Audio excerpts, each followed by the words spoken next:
Berdoa mulai. Berdoa selesai. Oke, baik. Untuk meningkatkan rasa nasionalisme kita, marilah kita nyanyikan lagu nasional, yaitu Satu Nusa Satu Bangsa. Silakan semuanya untuk berdiri. Kita bernyanyi bersama-sama ya. Ya, Bu.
Hadir, Bu.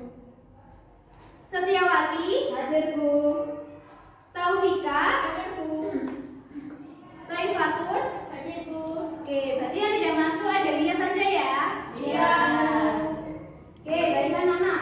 Sebelum mulai pembelajaran hari ini, Ibu ingin bertanya, apakah kalian masih ingat apa pembelajaran kita pada pertemuan sebelumnya? Ingat, Bu. Apa, ayo?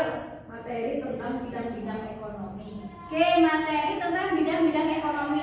Apa saja ya bidang ekonomi tersebut? Pertanian, perkebunan, perikanan,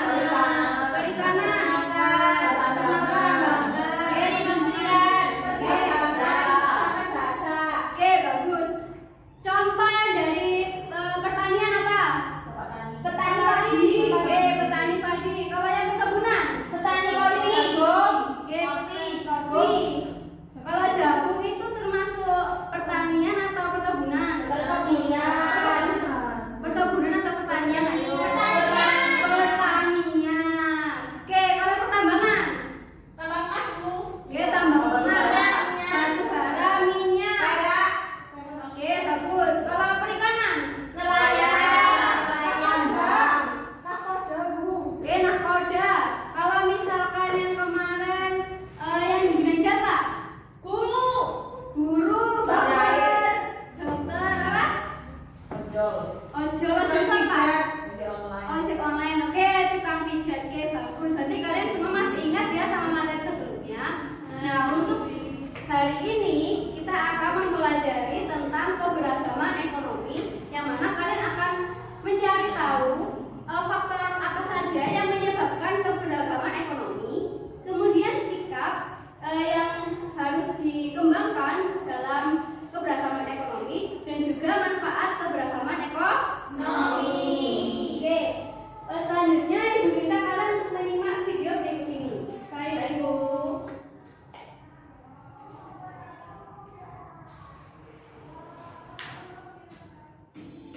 Tujuh profesi dengan gaji tertinggi di Indonesia.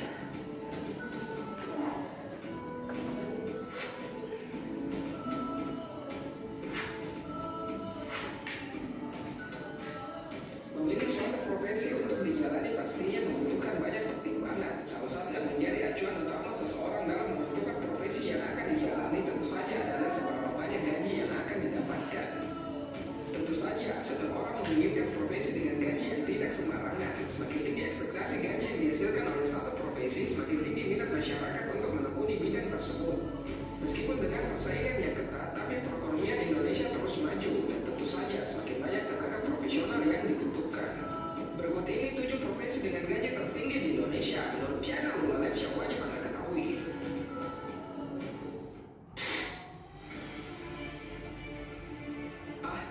perminyakan. Sudah menjadi rahasia umum bahwa gaji para staf perusahaan minyak memiliki rata-rata yang cukup tinggi di Indonesia, sehingga tak heran banyak orang memimpikan untuk bekerja di perusahaan minyak. Menjadi salah satu profesi dengan gaji tertinggi di Indonesia tentu saja membuat pekerjaan di industri ini memiliki persaingan yang cukup ketat. PT Pertamina sebagai perusahaan minyak nasional memberikan rata-rata gaji untuk fresh graduate minimal 8 juta hingga 15 juta per bulan. Apalagi jika bekerja di perusahaan minyak internasional seperti Chevron, seorang fresh graduate gajinya bisa mencapai 15 juta per bulan. Sementara di total oil Indonesia, fresh graduate digaji sekitar 12 juta per bulan. Untuk level menengah dan senior, dalam sebulan bisa mengantongi penghasilan 30 juta hingga 32,5 juta per bulan.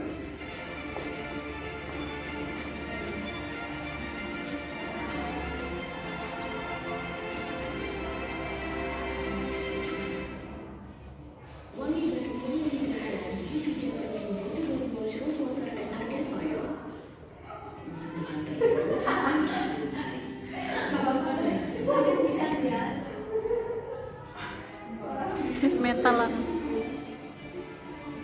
Ahli pertambangan. Resiko pekerjaan dan kesulitan yang dihadapi membuat para ahli pertambangan digaji dengan angka yang cukup besar dibandingkan dengan rata-rata upah minimum provinsi di Indonesia.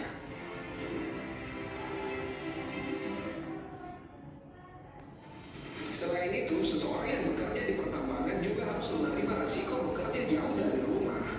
Walaupun pekerjaannya memiliki banyak risiko, tapi peminat di bidang ini masih sangat tinggi karena merupakan salah satu pekerjaan dengan gaji tertinggi di Indonesia.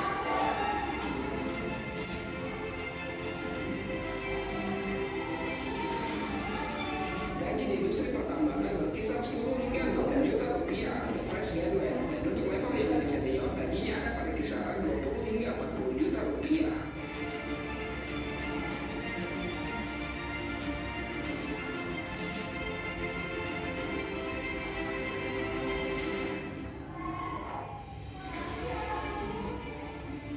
Ahli konstruksi.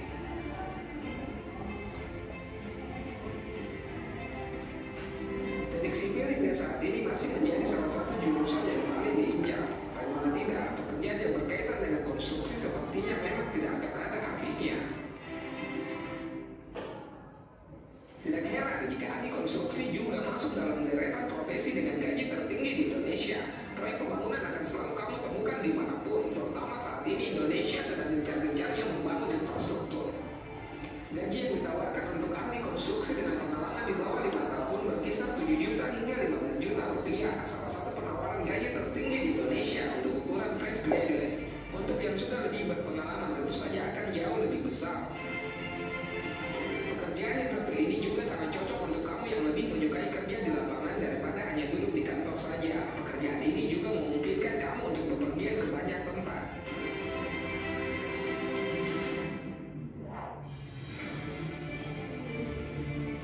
Pilot.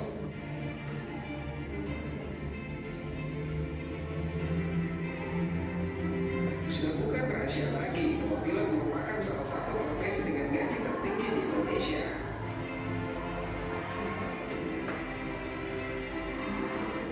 Setiap pengendara transportasi tentu memiliki risiko masing-masing, tapi pilot memang memiliki risiko cukup tinggi jika dibandingkan dengan pengendara transportasi lainnya.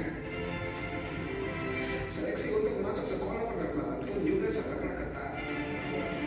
Menjadi salah satu profesi dengan gaji tertinggi di Indonesia, rata-rata gaji pilot untuk penerbangan komersil mencapai 20 hingga 40 juta rupiah. Profesi dengan gaji tertinggi di Indonesia, pekerjaan sebagai pilot juga tentu saja menawarkan banyak sekali keuntungan, terutama dalam hal bepergian.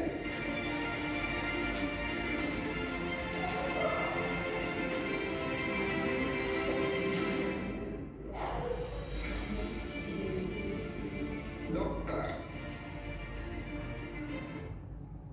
Oke anak-anak, dari video yang ibu tanyakan tadi itu isinya tentang apa? Macam-macam profesi. Dengan gaji tertinggi. Oke, profesi-profesi dengan gaji tertinggi di Indonesia. Nah, dari pekerjaan-pekerjaan tersebut, apakah pekerjaan itu sama? Berbeda. Oke, jadi dari video tadi ya kita dapat mengetahui jika pekerjaan-pekerjaan yang ada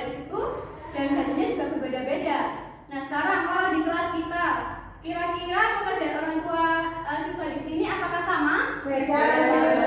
Oke, beda-beda. Mungkin ada juga yang sama ya. Mungkin ada yang sama, ada yang berbeda. Nah, kira-kira mengapa hal itu dapat terjadi? Ada yang tahu? Sesuai dengan kemampuan, Bu. Oke, sesuai dengan kemampuan. Nah, untuk menjawab pertanyaan tersebut, kita akan melakukan diskusi secara Kelompok. Oke, kalian sudah siap untuk mengikuti pembelajaran hari ini? Siap. Nah, ayo coba Ibu mata semangat kalian. Kalau Ibu bilang semangat pagi, kalian bilang pagi semangat pagi. Bisa? Bisa. Buntas ya, coba semangat pagi. Semangat pagi. Oke, bagus. Nah, jadi tugas untuk pertemuan kali ini adalah kalian membuat mind map.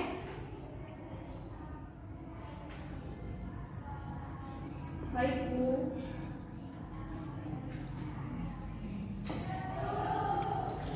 Jadi, di sini kalian Ibu minta untuk membuat mind map. Langkahnya, yang pertama kalian berdiskusi bersama kelompok kalian masing-masing. Kemudian tulislah pekerjaan orang tua dari setiap anggota kelompokmu. Kemudian tulislah 3 alasan keberagaman ekonomi masyarakat. Kemudian yang keempat, tulislah sikap yang perlu dikembangkan dalam hal keberagaman ekonomi masyarakat. Yang kelima, tulislah 3 manfaat keberagaman ekonomi masyarakat. Dan yang keenam, tulislah hasil diskusi kalian pada kertas A3. Dan yang ketujuh adalah biaslah sesuai kreativitas. Oke, dari tugas ini apakah bisa dimengerti? Bisa. Alat dan bahannya Ibu minta kemarin apa sudah dibawa semuanya? Sudah. Oke, kalau begitu silakan untuk mulai mengerjakan tugasnya. Kelompoknya bagaimana, Bu? Oh iya, kelompoknya kan sudah dibagi ya kemarin. Oh, seperti kemarin. Ya, sama seperti kemarin. Jadi ini kelompok 1, kelompok 2, kelompok 3, dan kelompok 4. Baik, Bu. Bisa dimengerti? Bisa. Silakan mengerjakan. Saya tanya. Ya, sebentar ya, kami ganti. Ibu. Ya, ini sudah ditempel. Sudah, Bu. Mau tanya, Bu. Saya, Bu. Ya, sebentar ya, gantian. Bu, nggak bawa lem. Nggak bawa lemnya. Iya, ada lem. Ya, terima Terima kasih. kasih. Oke. Gimana, Bu? Ini tuh jendela. Ini jendela. Aku masih ada saya. Enggak, ini masih di sini. Ini 13. Enggak boleh lagi. Harus saling menghormat. Terima kasih, Bu. Baik. Penjelasannya. Kenapa? Iya. Oh iya, saya.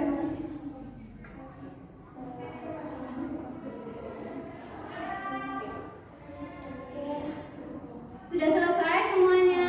Sudah. Oke, kalau sudah semua, kita akan melakukan presentasi. Jadi kelompok 1 dulu. Mana kelompok 1? Sudah siap? Sudah, Bu. Oke, silakan maju ke depan.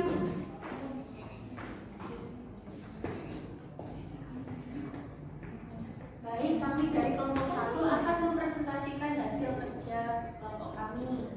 Jadi di sini ada pekerjaan siswa A, guru, siswa B, tentara, siswa C, pengusaha keripik buah. Lalu di sini keberagaman ekonominya dengan alasan berbeda pendidikan, faktor lingkungan alam dan keterampilan. Dan sikapnya tolong menolong, saling menghormati dan toleransi. Lalu ada manfaatnya, yaitu terciptanya kerukunan, hidup menjadi damai dan sejahtera. Oke, bagus. Beri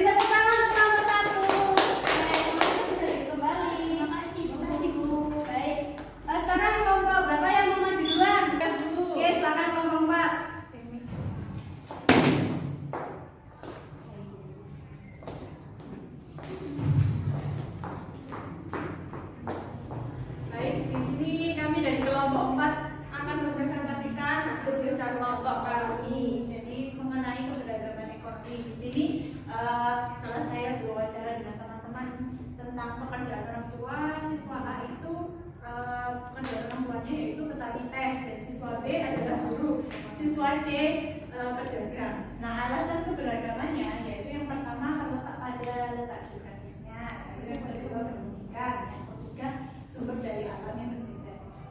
Selanjutnya, sikap yang dikembangkan yang pertama tidak membeda-bedakan pekerjaan, saling menghormati, mengembangkan sikap toleransi, dan manfaat dari keberagaman ini menciptakan persatuan, hidup menjadi rukun, dan tidak terjadi perpecahan antar warga, Bu. Oke, bagus. Beri tepuk tangan kelompok 4. Oke, setelah itu kembali. Oke, selanjutnya kelompok 3. Silakan. Kelompok 3 dulu ya, kemudian.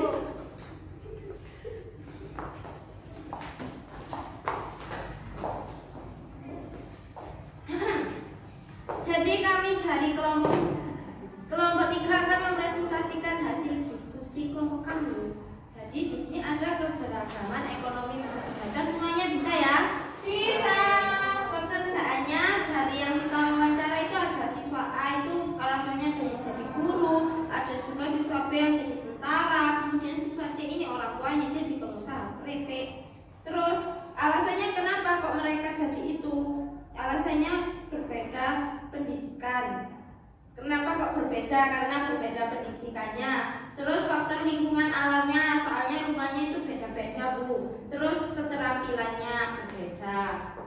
Terus yang sikapnya itu tolong menolong, yang harus kita lakukan itu tolong menolong, saling menghormati, dan toleransi. Manfaatnya yaitu tercipta kerukunan, lalu hidup menjadi damai dan sejahtera. Oke, bagus. Sekarang kembali ke kelompok 3. Kelompok 2. Baik, jadi di sini kami akan mempresentasikan hasil kerja kelompok kami mengenai keberagaman ekonomi, yang mana kami telah melakukan wawancara yaitu tentang pekerjaan orang tua. Siswa A orang tuanya berprofesi sebagai petani teh, siswa B sebagai guru, dan siswa C sebagai pedagang. Nah, alasan kok bermacam-macam itu mereka memiliki alasan. Yang pertama letak geografis, yang kedua tentang pendidikan, dan yang terakhir sumber daya alam yang berbeda. Sikap yang dikembangkan yang pertama tidak membedakan pekerjaan, yang kedua saling menghormati, yang ketiga mengembangkan sikap toleransi. Adapun manfaat keberagaman, yang pertama menciptakan persatuan, yang kedua hidup menjadi rukun, dan yang ketiga tidak terjadi perpecahan antar warga. Oke, beri tepuk tangan untuk kelompok 2. Oke, baik anak-anak. Dari pembelajaran kita hari ini, kira-kira apa yang dapat kita simpulkan? Keberagaman ekonomi. Oke, betul. Terus selain keberagaman ekonomi, apa lagi? Manfaat keberagaman. Sikap yang harus dikembangkan, kira-kira apa aja ya?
sudah. Oke, nanti Ibu cek di rumah ya hasil pekerjaan kalian. Baik Bu. Nanti kalau misalkan hasilnya di bawah KKM, nanti Ibu berikan soal TMID. Kemudian kalau hasilnya di atas KKM, nanti akan Ibu berikan pengayaan. Baik Oke. Nah, untuk pembelajaran hari ini apakah menyenangkan? Menyenangkan. Oke. Apakah ada yang tidak membuat kalian senang? Tidak. Tidak, berarti hari ini benar-benar menyenangkan? Ya. Oke. Maka dari itu waktu kita sudah habis sampai di sini, jadi kita bisa persiapan untuk Keluar. silakan berkemas semuanya.